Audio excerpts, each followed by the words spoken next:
Ekibiina ekifuga omuzannyo gw'omupiira mu ggwanga FUFA kyeganya ebigambo ebibadde bibungeesebwa nti kalisoliso wa gavumenti yawandiikidde pulezidenti w'ekibiina kino ebbaluwa emulagira okulabikako mu yaafiisi ye ku byekuusa ku mbalirira y'obuyambi obwaweebwa ttiimu y'eggwanga ey'omupiira The Cranes. Ng'ayogerako ne bannamawulire ku FA House e Mengo, omumyuka w'omukulembeze wa FUFA Justus Mugisha agambye nti abungeesa ebigambo bwe bityo beenoonyeza byabwe. Ate embalirira normally tugikolera General Assembly yaffe eri ready. Ate kyokutuyita wa IGG ekyo nakakiwulirako ku wano ebbaluwa etuyita oba eyita president waffe tunagiraba. Ono ayongeddeko nti singa Mago gayitibwa wakugondera amateeka alabikeko mu yaafiisi ya Kaliisoliiso.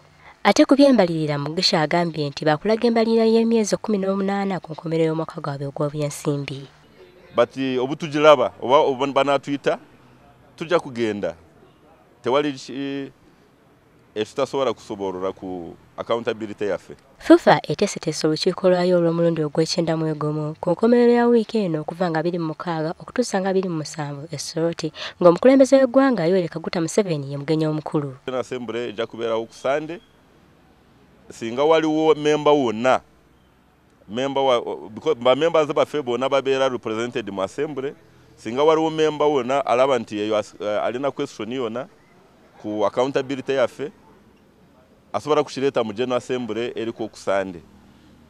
Because ekyo kintu kimu ekiri ku standard agenda ya General Assembly accountability.